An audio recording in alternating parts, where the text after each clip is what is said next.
Olá. Uau. Um pouco mais alto do que eu imaginava. Tudo bem com vocês? Nesse domingão? Segunda-feira tá aí, daquele desânimo? Ou não? Primeiramente, é muito bom estar aqui com vocês e ter a oportunidade de falar de um tema que para mim é tão especial. E é um tema que eu tenho me dedicado bastante nos últimos anos. E tenho pedido para que Deus me colocasse oportunidades para falar sobre isso. E eu fico muito feliz porque Ele tem respondido às minhas orações. Então, eu espero que vocês reflitam comigo no tema que eu preparei, porque eu acredito ser muito importante a gente poder falar sobre as nossas origens, né? E especialmente, e eu vou falar um pouco sobre isso hoje também, porque a gente vive num mundo extremamente secularizado, num mundo pós-moderno, em que muitos princípios que nós tínhamos como certos e imutáveis estão sendo relativizados. E especialmente quando a gente fala a respeito de alguns relatos presentes ali na Bíblia, né? O título eu não sei se eu posso falar palestra ou sermão, eu acho que uma mistura dos dois. Tem certeza que você quer ser um criacionista? Você, como cristão, se declara um criacionista? Tem certeza que é isso que você quer para você? E é sobre isso que eu quero comentar e refletir com vocês hoje. Hoje vai ser um momento bem filosófico mesmo, que eu vou fazer muitas perguntas e eu quero deixar vocês pensando em algumas delas, outras eu vou tentar responder aqui, tá bom? Então hoje a gente vai falar mais sobre algumas reflexões que são importantes. No domingo que vem, eu vou falar um pouco sobre a minha experiência nas Ilhas Galápagos. Eu morei 2 anos no arquipélago de Galápagos, que é um arquipélago que pertence ao Equador. É muito icônico e importante para a ciência, para a biologia evolutiva, né, de uma forma geral, porque Darwin passou por lá, e aí a teoria da evolução, enfim, alguns animais e algumas situações que acontecem lá acabam sendo muito divulgadas e muito usadas como exemplos em livros, né, para falar de evolução. E aí a gente vai falar um pouquinho a respeito da teoria da evolução em si, e quais são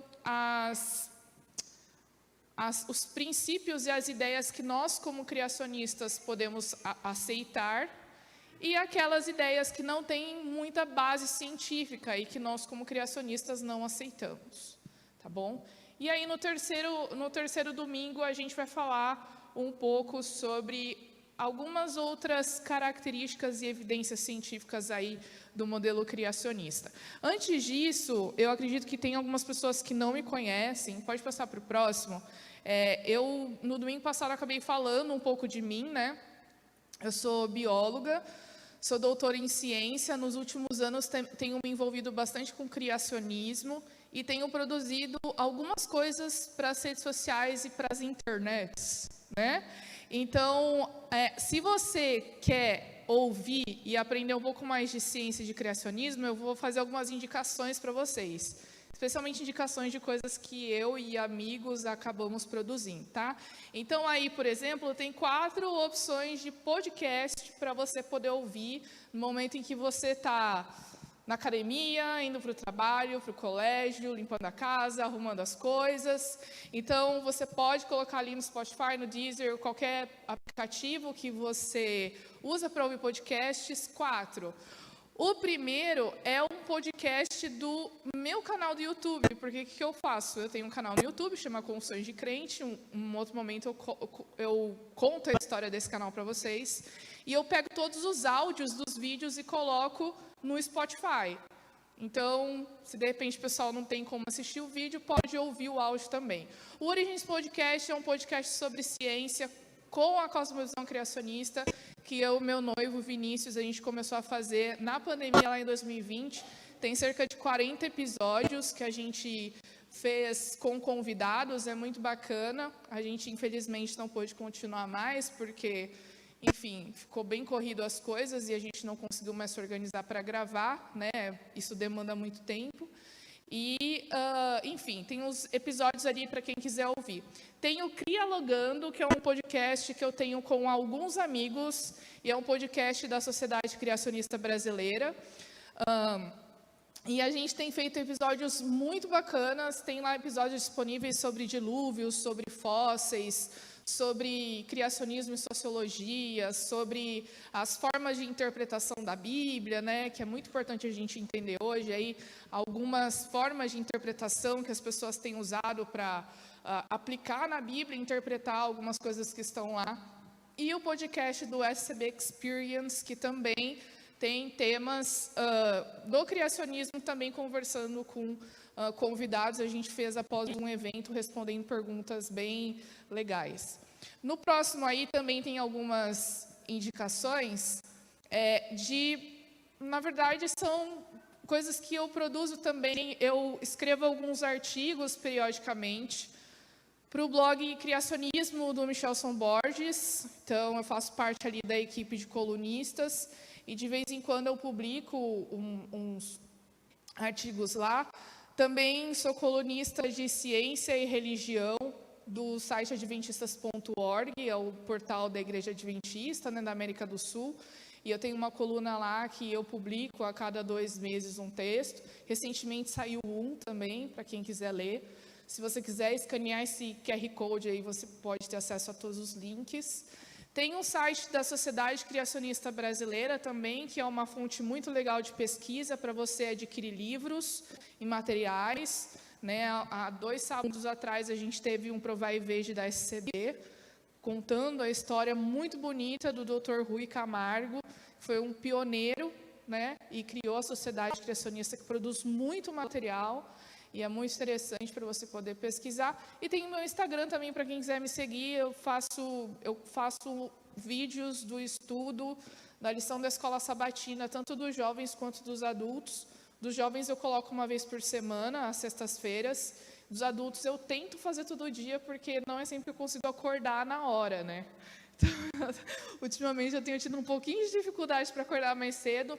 São videozinhos, lives de 5 minutos que eu acabo discutindo o estudo do dia, porque como a gente está estudando o livro de Gênesis na lição, então eu acho um tema muito interessante, é muito bacana. E tem bastante gente que assiste, então tem sido bem legal a experiência. Agora, vamos então falar do tema, né, que eu me propus aqui a refletir com vocês. E antes de falar, eu gostaria de ler com vocês esses versos que estão aí, que estão em Hebreus 11, no capítulo 11. Hebreus 11 é muito famoso porque tem a galeria dos heróis da fé, né? A gente estudou no trimestre passado, na lição da Escola Sabatina dos Jovens, sobre o livro de Hebreus, e foi muito bom a gente refletir sobre alguns aspectos desse livro. E logo no início aqui, Paulo já chama a gente para um assunto muito importante. Ele diz o que é fé, e ele começa pelo começo. Ele diz aqui, no 1, Hebreus 11, verso 1. Ora, a fé é a certeza das coisas que se esperam, a convicção de fatos que não se veem. Aí no verso 3, pela fé, entendemos que foi o universo formado pela palavra de Deus, de maneira que o visível veio a existir das coisas que não aparecem. E isso é mais conhecido como criação ex nihilo, né? Não sei se alguém aqui já ouviu falar a respeito desse termo, que é a criação a partir do nada. Então, Paulo está dizendo aqui que Deus criou o que é visível a partir das coisas que não aparecem. E isso é basicamente o que significa ser um criacionista. É acreditar que nós fomos criados, de que nós somos planejados. E esse Deus é tão poderoso que ele tem o poder de criar algo do nada, né? Normalmente a gente cria coisas, os marceneiros pegam pedaços de madeira e aí transformam esse pedaço de madeira em algum tipo de moldura, ou faz uma cadeira, uma mesa, etc.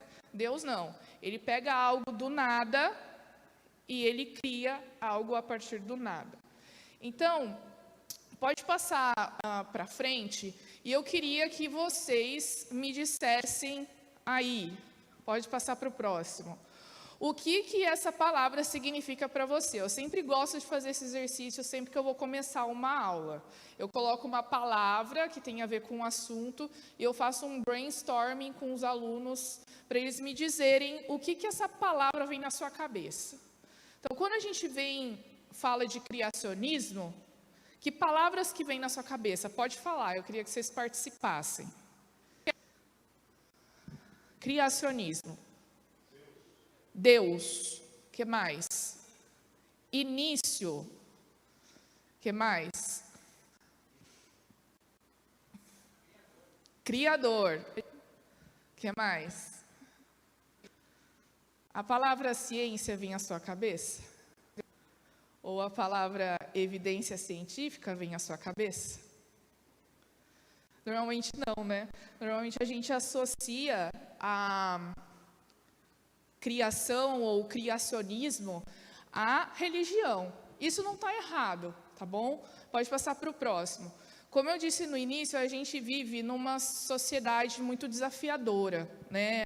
É uma sociedade muito questionadora, o que é bom, mas ao mesmo tempo ela questiona tanto as coisas ao ponto de relativizar determinados princípios, né? A gente precisa tomar muito cuidado quando a gente se declara cristão e vive numa sociedade que tem princípios mutáveis, quando nós temos princípios e leis que são imutáveis. E aí, eu tenho aqui um verso que para mim é muito importante, e toda vez que eu vou falar desse assunto, eu sempre falo e cito esse verso que está em 1 Pedro 3,15. Por que a gente vai fazer 3 domingos aqui na igreja para falar de criacionismo? O assunto é importante para a gente separar tanto tempo para falar sobre isso, né? Por que é importante falar sobre isso? Por que é importante estudar o criacionismo? Porque nós precisamos estar preparados para dar razão e para dar para as pessoas uma indicação da esperança que existe em nós. É isso que está aqui na carta de 1 Pedro, aqui, ó, no 3,15. Antes, ele diz assim: santifiquem Cristo como Senhor no coração. Cristo deve ser o Senhor do nosso coração. E devemos estar sempre preparados para responder a qualquer que lhes pedir a razão da esperança que é em vocês. Ou seja, por que você é cristão e está sentado nessa cadeira no domingo à noite assistindo esse culto? Você veio hoje para se encontrar com amigos? Você veio hoje porque não tinha nada de melhor para fazer em casa? Ou você veio hoje porque realmente você está com vontade de aprender mais? Você se diz cristão porque você aceitou Jesus como seu Salvador e você quer realmente viver com Ele todos os dias e um dia ir para o céu? Ou você se diz cristão porque você nasceu em família que é cristã e você simplesmente vai à igreja e faz as coisas porque você aprendeu a fazer isso? Pedro chama atenção para essas coisas. E aí eu coloco uma citação de Ellen White no livro Fundamentos da Educação Cristã, que ela fala sobre a importância de nós estudarmos, nos prepararmos e nos qualificarmos justamente para dar razão e para responder a qualquer que pedir a razão da esperança que nós temos. Ela diz: o Senhor nos chamou para fora do mundo, a fim de que sejamos testemunhas da sua verdade. E em todas as nossas fileiras, jovens de ambos os sexos devem ser preparados para posições de utilidade e influência. Não vou ler o resto por causa do tempo, mas quem quiser depois dessa apresentação eu posso enviar, tá bom? Coloquei bastante coisa justamente para poder compartilhar. Então, nós somos chamados e nós devemos nos capacitar para que nós possamos dar razão e dizer para as pessoas o porquê nós acreditamos naquilo que nós acreditamos. E aí eu vou trabalhar nesse momento aqui 4 pontos com vocês. E esses 4 pontos vão dizer, de alguma forma, o porquê eu sou criacionista. E eu queria que vocês refletissem comigo e pensassem, será que esses pontos também explicam o porquê eu sou criacionista? Então, olha só. Primeiro ponto. Primeiro, eu queria dizer que essa definição... Próximo slide, por favor.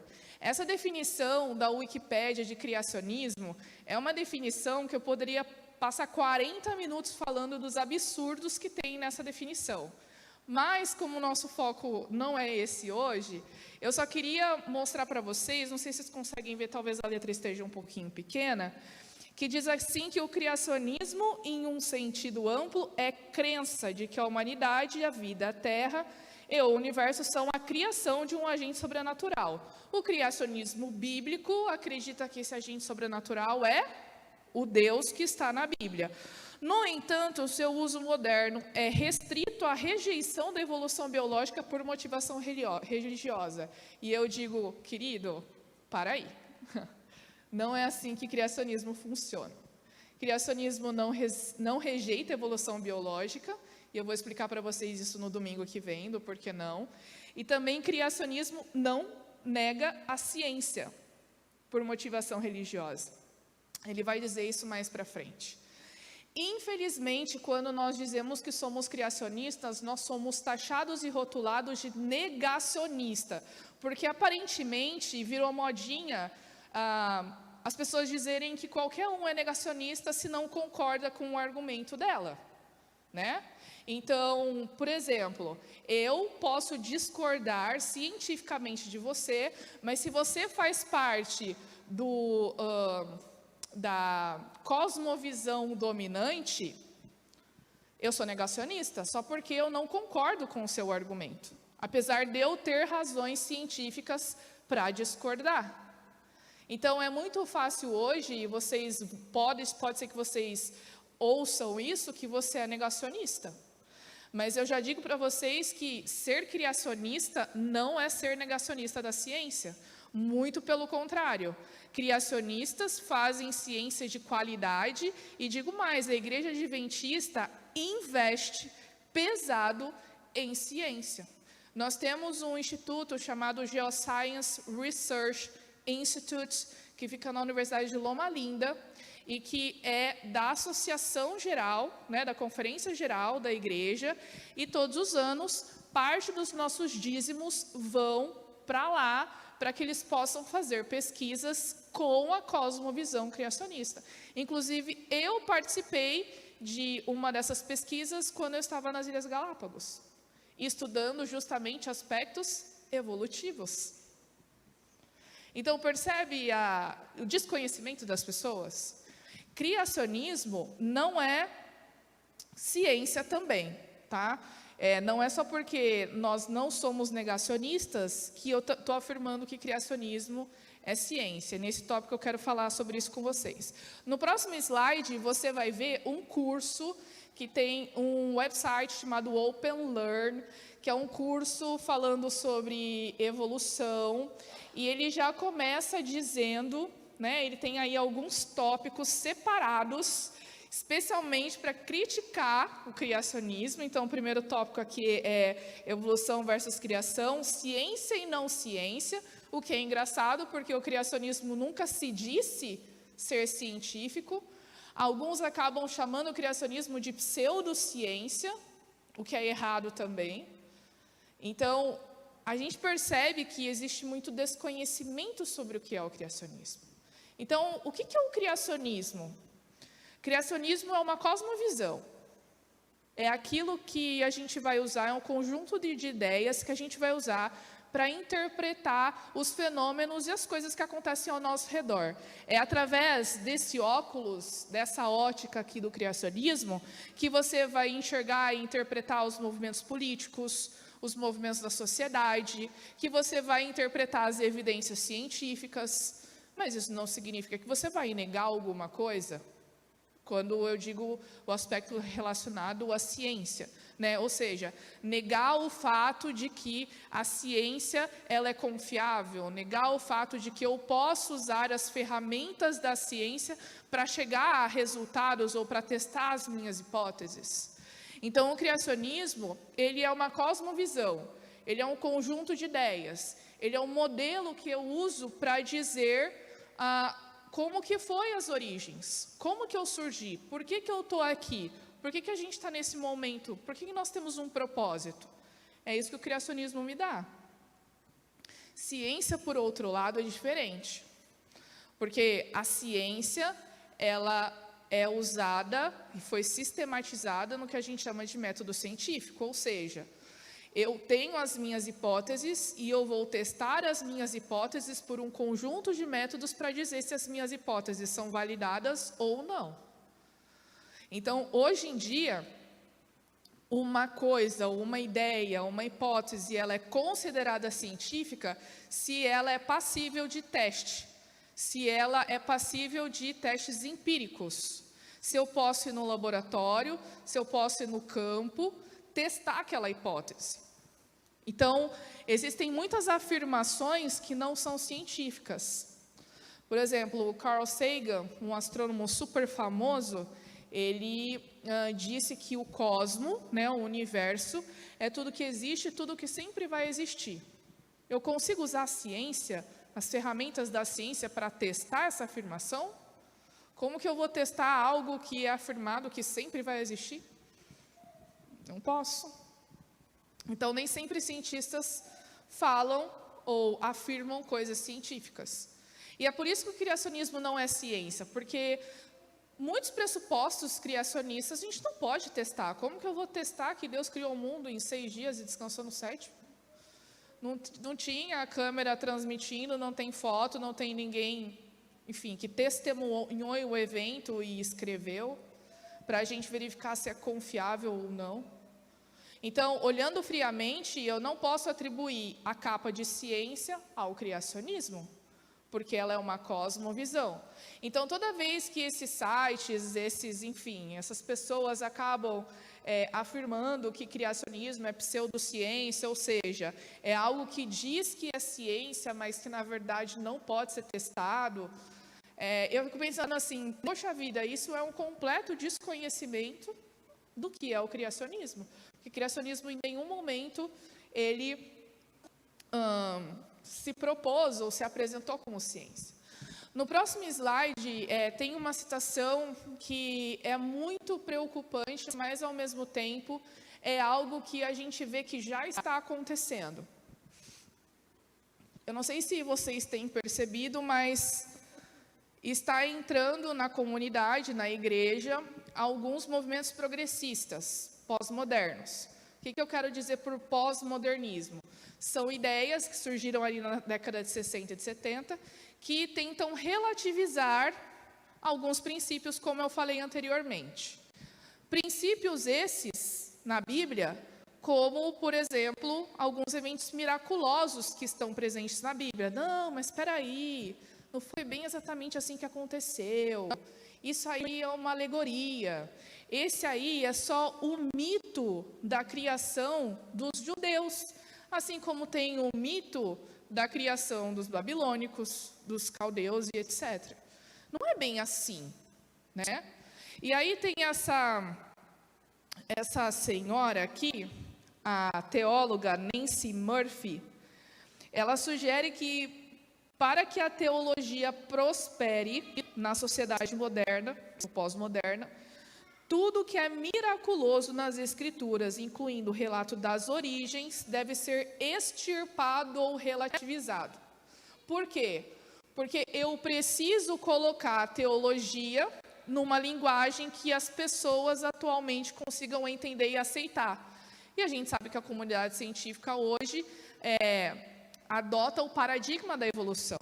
Então, quando dizem que eu tento pegar a Bíblia e agregar à Bíblia as ideias do paradigma atual, que é o da ciência, que eles sempre chamam da ciência, eu sempre vou dizer, nesse caso como a Nancy, que esses momentos, esses relatos da Bíblia, como alguns milagres, a jumenta falou, o dilúvio, a criação, não foi assim que aconteceu.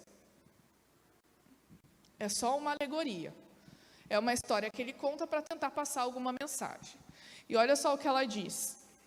Muito do desenvolvimento da teologia moderna mais liberal pode ser visto como uma tentativa de manter as doutrinas cristãs a respeito do envolvimento de Deus da história da salvação, sem recorrer a relatos de intervenção sobrenatural na ordem natural. Ou seja, aqui o importante é considerar a história da salvação e o papel de Jesus em tudo isso. O resto que está na Bíblia não é importante. Não foi daquele jeito. Tá? O que é bem preocupante, não que a gente não deva considerar, e é óbvio, né, o Jesus, a importância, e ele nos dando a salvação, morrendo para nos salvar, mas, enfim, né, não tem como a gente pegar uma parte da Bíblia e jogar fora só porque ela não nos agrada. A gente precisa considerar a Bíblia como um todo. Eu vou passar mais para frente, e aí, mais próximo slide, por favor. E o outro,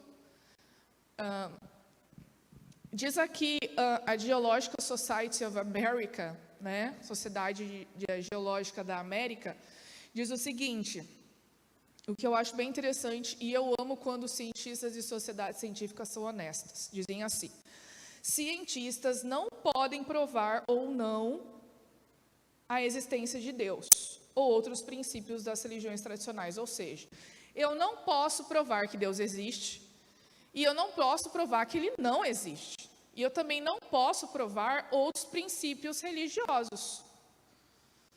Então, não adianta eu falar que Deus simplesmente não existe. Inclusive, tem aqui no próximo slide, obrigada.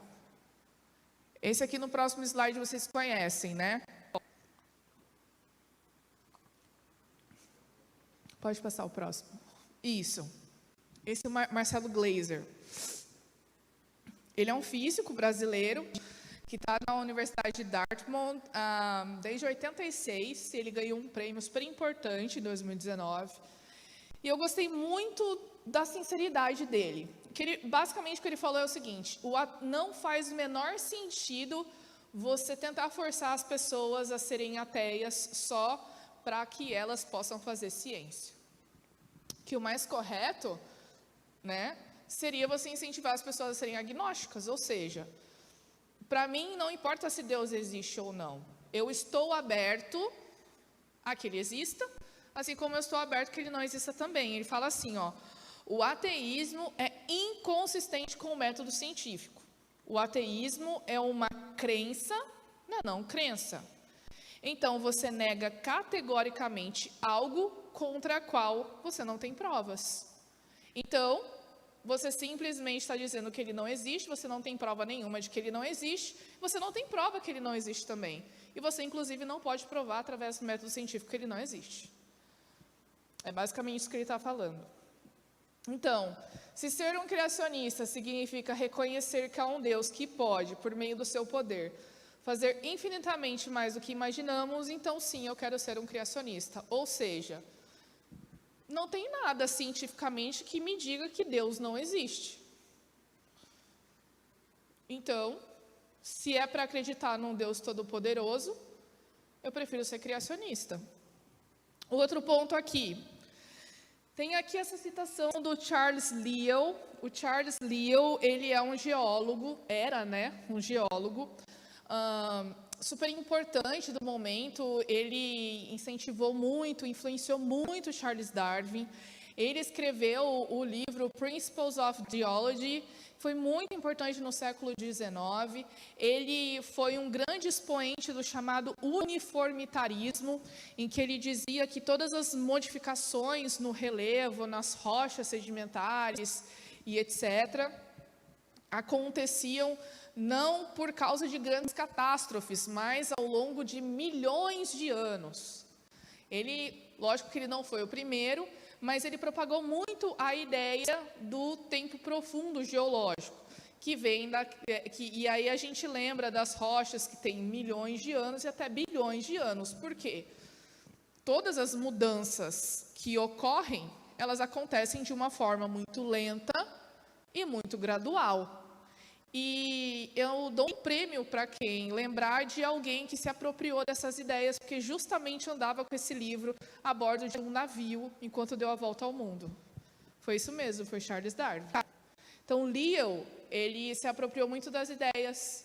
Darwin se apropriou muito das ideias de Lyell, porque ele lia esse livro do Principles of Geology e ele aplicava as coisas que ele dizia no livro nas pesquisas que ele fazia, porque Darwin também estudava as rochas e também os fósseis, etc. Tá bom? Enfim, basicamente o que o Lyell diz nessa citação? Ele diz que ser criacionista é sinônimo de quem é preguiçoso. Sabe aquele famoso Deus das lacunas? Eu não sei como que aconteceu isso, então foi Deus que fez. Infelizmente, nós criacionistas somos muito acusados de acreditar no Deus das lacunas, né? No próximo slide, olha só o que significa o Deus das lacunas. Falar do Deus das lacunas significa invocar explicações sobrenaturais, quando na realidade não há necessidade. Com um pouco de trabalho é possível encontrar uma explicação completamente naturalista, ou seja, se você se dedicar um pouquinho mais usando a ciência, você vai encontrar que isso que você não sabe pode ser completamente explicado por causas naturais. Basicamente é isso. Então, quem diz que criacionista acredita em Deus das lacunas está basicamente chamando o criacionista de preguiçoso. E aqui, eu queria falar um pouquinho sobre as questões das leis naturais. Olha só. Quando a gente fala de leis naturais, a gente fala de todos os fenômenos que acontecem com uma certa regularidade, né? Todo mundo sabe que se eu pegar e pular daqui, eu vou cair no chão, né? Dependendo da forma que eu pular. Porque tem uma força que me puxa para o centro da Terra, certo? Com uma certa aceleração. Então, a gente sabe que tudo que for jogado para o alto, eventualmente aqui na Terra, vai cair com uma aceleração de 10 metros por segundo ao quadrado, né? Como na Lua a aceleração é menor, parece que as pessoas estão voando. Não quer dizer que não tem, só quer dizer que a velocidade com que puxa é menor. As leis naturais, elas são imutáveis. E as leis naturais, elas foram criadas, ou elas, enfim, foram criadas por um legislador. Quando a gente vota, a gente elege os deputados que vão lá para Brasília para serem legisladores. E eles criam as leis. Os vereadores criam as leis, os deputados estaduais criam as leis. Então, quando existem leis, também existe um legislador. Por que com leis naturais seria diferente? Se as leis que existem, que somos submetidas às leis, foram criados por alguém, por que as leis naturais que atuam sobre os fenômenos aqui no nosso planeta seriam diferentes? Aceitar a existência de Deus não significa ser contra a ideia das leis da natureza.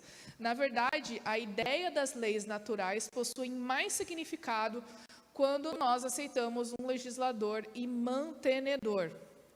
De fato, as regularidades do mundo natural possuem mais significado ao aceitar a ideia de um legislador e mantenedor. É possível que as lacunas possam ser resultado da nossa compreensão limitada, ou seja, existem coisas que a gente ainda não sabe e por isso nós temos lacunas, mas não significa que nós não vamos descobrir a explicação para determinado fenômeno. Basta nós estudarmos e nos dedicarmos. E aí eu queria mostrar esse videozinho para vocês. Acho que precisa dar um play no vídeo. No slide anterior.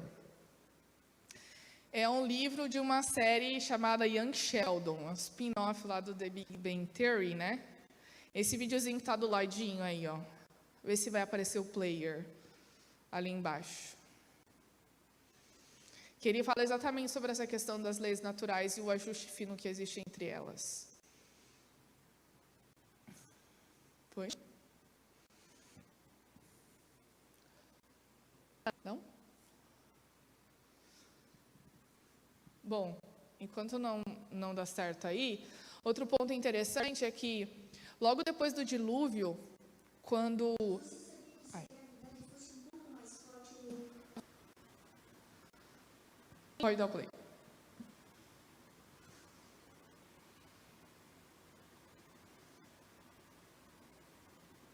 Não?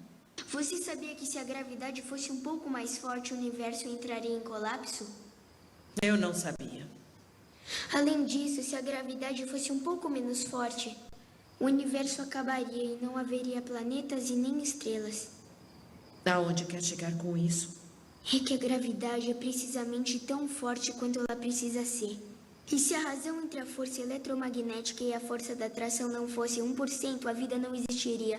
Quais as chances disso acontecer sem querer? Por que está tentando me convencer a acreditar em Deus? Você não acredita em Deus. Eu não acredito, mas a precisão do universo torna lógico que haja um Criador. Logo após o dilúvio, quando Deus está ali conversando com Noé, é muito interessante que tem uns versos que às vezes a gente não se dá conta, né? Mas ele reforça o compromisso dele em manter essas regularidades, as leis naturais. Lá em Êxodo 8:22, está escrito assim, ó: enquanto durar a terra, não deixará de haver sementeira e ceifa, frio e calor, verão e inverno, dia e noite. E lá em Mateus 5:18, é aquele famoso verso em que Jesus diz que, porque em verdade vos digo que até céus e terra passem, nenhum i ou um tio jamais passará da lei, até que tudo se cumpra. A gente tem aqui duas leis, as leis naturais e a lei moral que está ali no Velho Testamento. E Jesus diz que essa lei não muda. Se a lei moral não muda, por que as leis naturais mudam, ou mudarão, ou vão mudar? Não faz sentido. Inclusive, Ellen White, no livro Patriarcas e Profetas, ela fala do desafio que os antediluvianos, eles desafiavam a Deus a confiar que Deus, ele não seria todo-poderoso para manipular e agir por meio das leis naturais. Ela diz assim, ó, na página 58, raciocinavam como muitos fazem hoje, que a natureza está acima do Deus da natureza, e que suas leis são tão firmemente estabelecidas que o próprio Deus não as pode mudar, duvidando do poder de Deus.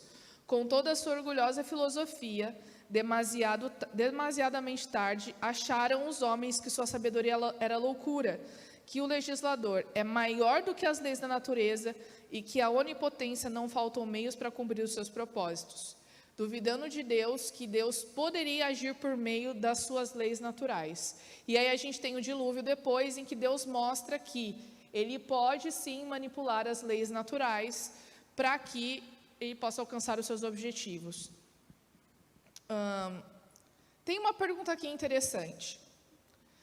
Se nós acreditamos que Deus não muda, se nós acreditamos que Ele tem as suas leis, o próximo slide, tem a pergunta assim: isso nos impede que nós, criacionistas, façamos uma investigação rigorosa e científica a respeito da ação dessas leis? Apesar de nós sabermos, estarmos cientes de que nosso Deus é todo-poderoso, de que Ele fez todas as coisas, que Ele mantém todas as coisas, isso nos impede de investigar o mundo natural e a forma como essas leis funcionam? Não, isso não impede. Aqui tem uma historinha interessante, e aí eu já vou passar para o próximo ponto.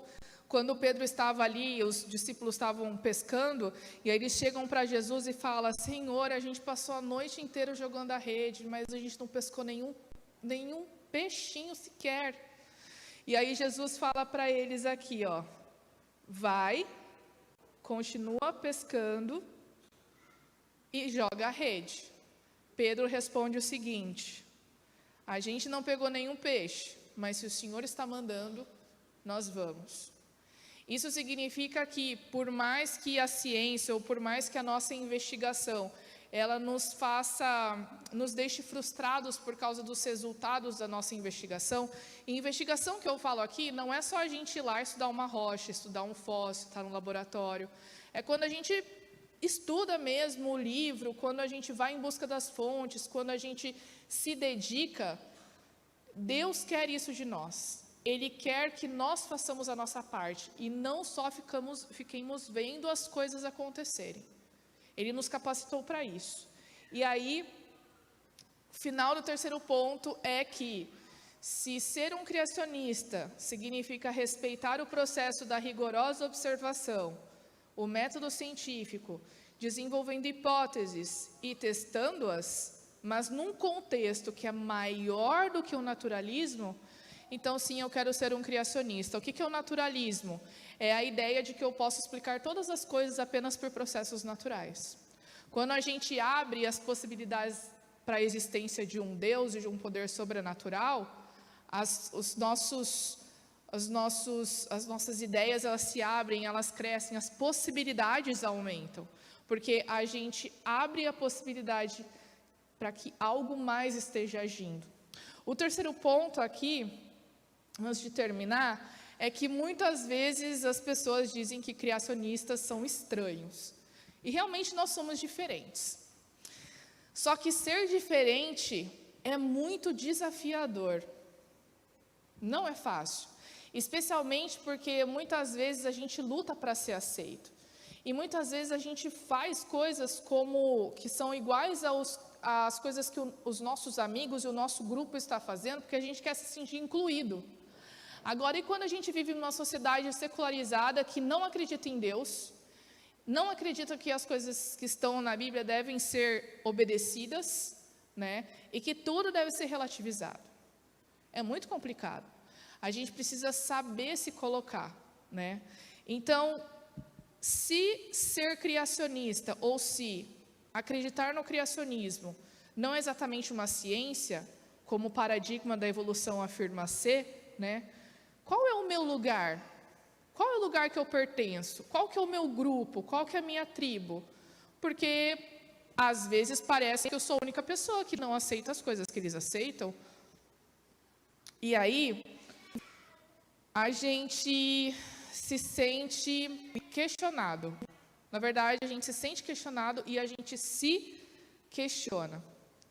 Muitas vezes, e eu tenho isso por experiência própria, de amigos que são pesquisadores e que inclusive pararam de falar de criacionismo porque foram extremamente criticadas, vítimas de preconceito e excluídas. Eu tenho um amigo muito próximo, que ele pesquisador, publica artigos na área de paleontologia, que ele quis entrar na sociedade de paleontologia, mas os caras simplesmente falaram assim: você não pertence a esse lugar, porque você é criacionista. E ele e um outro foram rejeitados.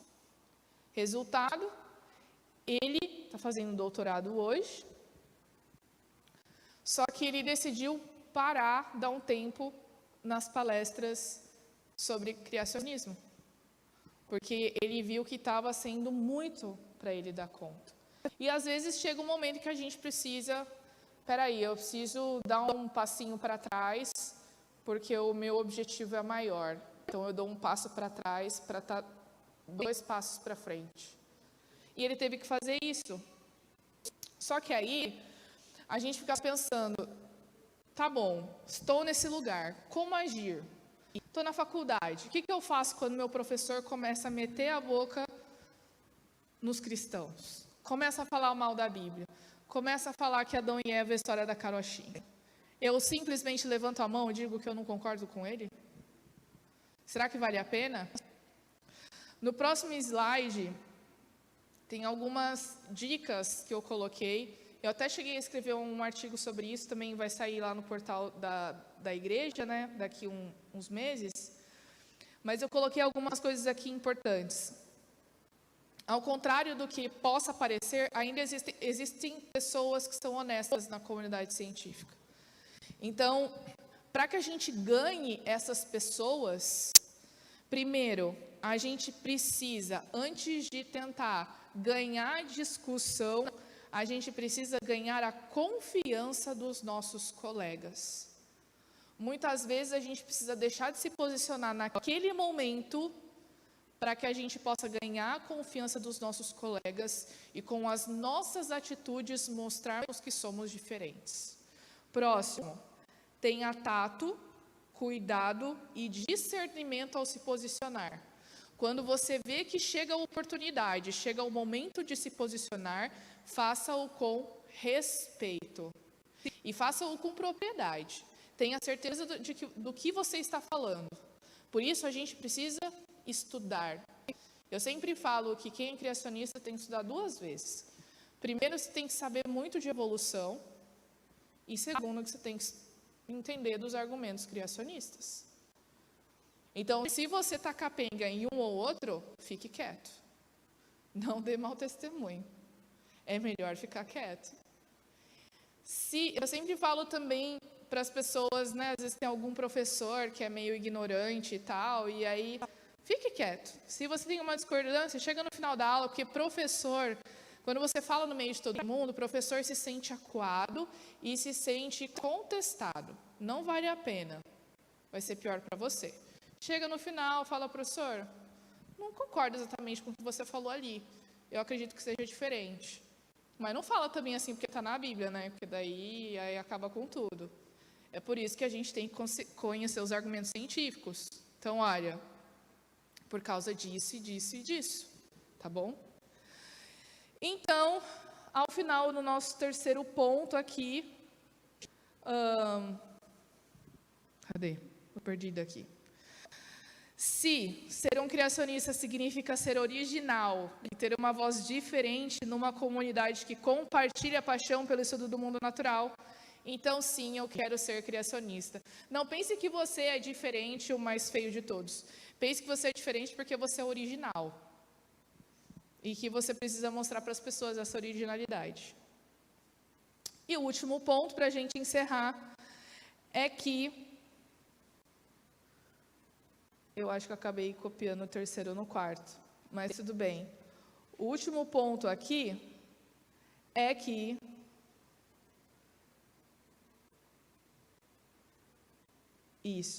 é que muitas vezes o método científico e a ciência pode nos deixar frustrados. Isso é comum.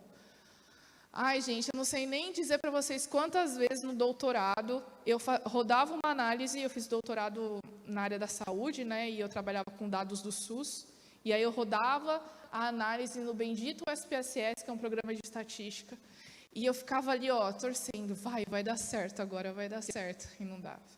E foi assim uns 5 anos.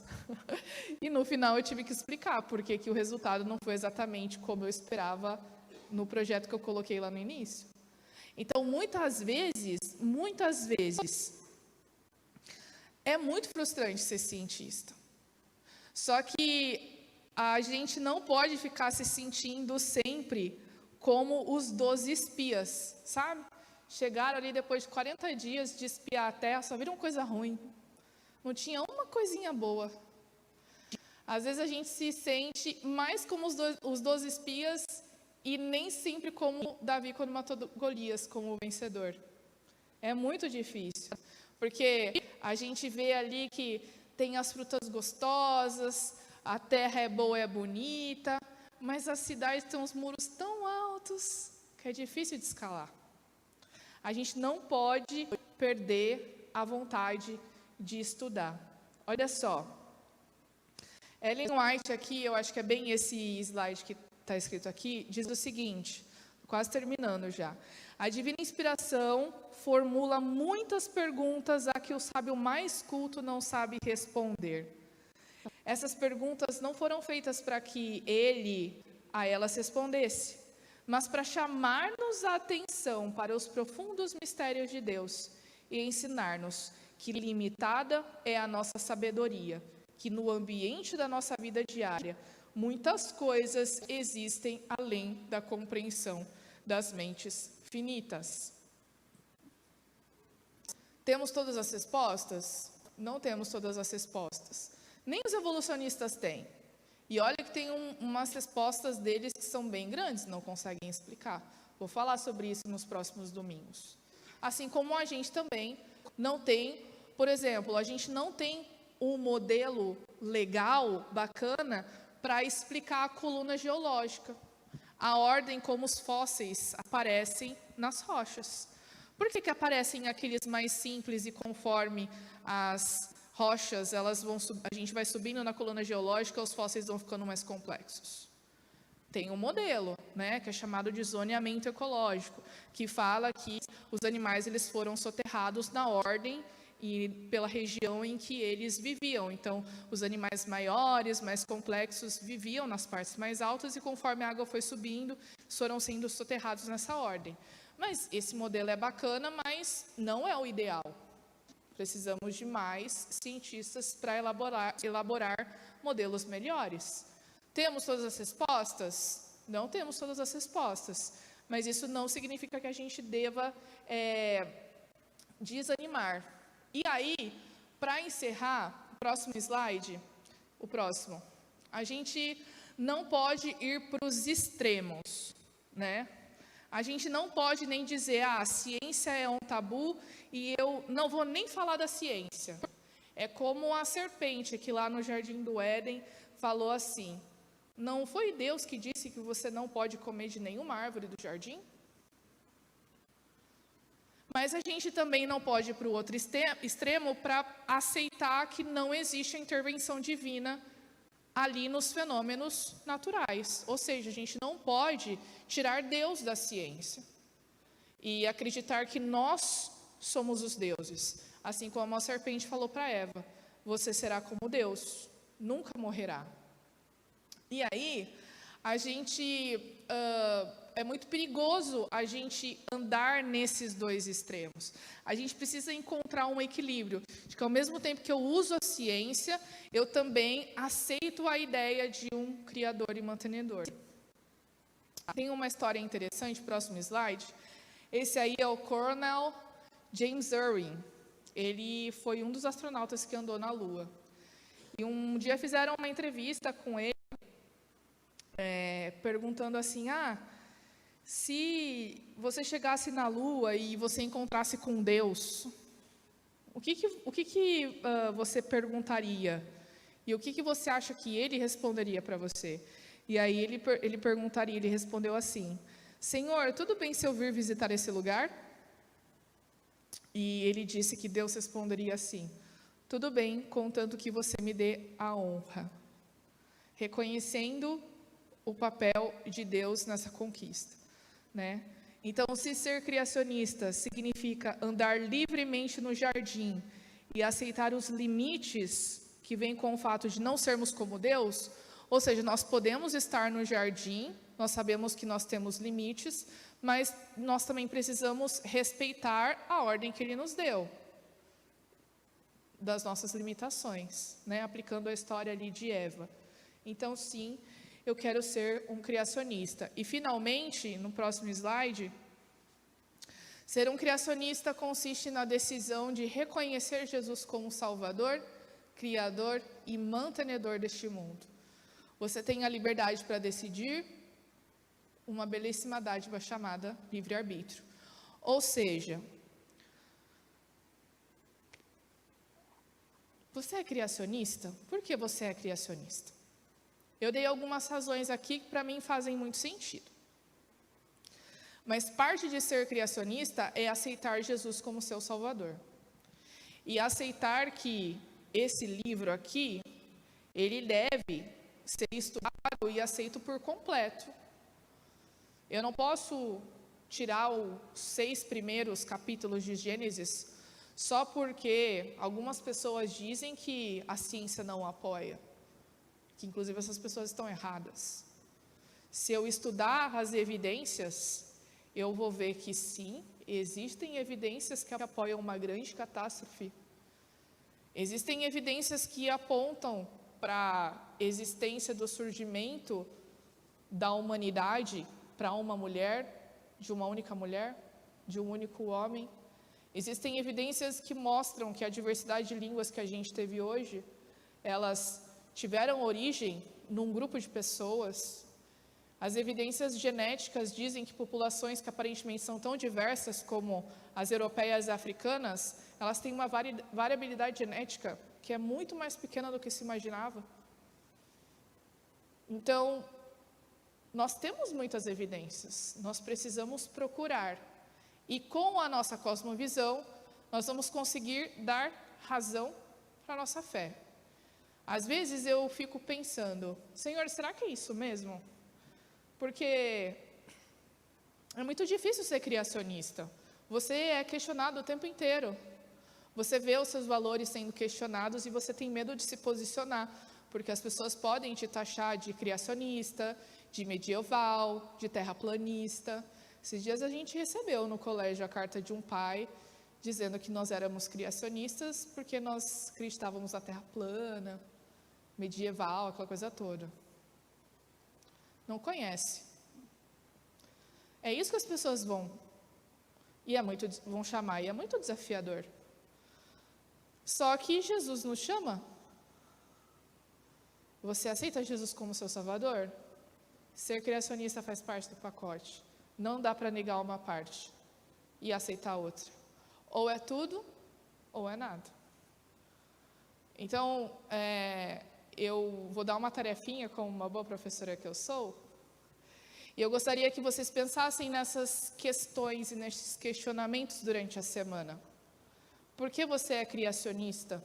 Será que você se sente desafiado a estudar mais e a estar mais preparado para defender a sua fé?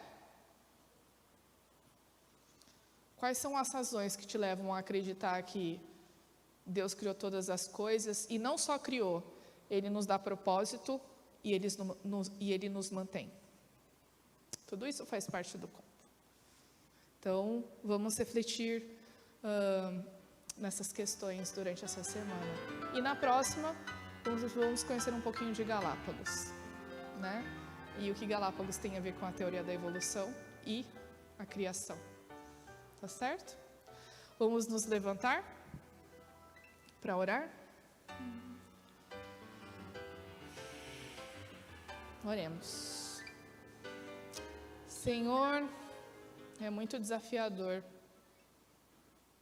viver num mundo tão secularizado, sendo cristão, e somos julgados de muitas formas, mas nos ajude a ver que o propósito que o Senhor nos deu é maior do que tudo isso, e que a recompensa que o Senhor nos prometeu também é muito melhor do que qualquer aceitação que as pessoas do mundo podem nos dar, porque cremos que o Senhor é fiel e o Senhor vai cumprir o que prometeu para nós.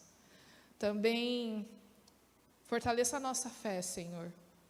Muitas vezes brigamos com a nossa razão e temos dificuldade para entender algumas coisas, mas fortaleça a nossa fé e faça com que nós encontremos razões para fortalecer e para embasar a nossa fé, que deve ser racional. Fique conosco nessa semana que está começando, nos desafios que se apresentarão. Pedimos que nos abençoe, que nos guarde, que nos proteja, que nos livre do mal, que nos dê sabedoria, para que possamos enfrentar todos esses desafios. Pedimos e agradecemos, em nome de Jesus, amém.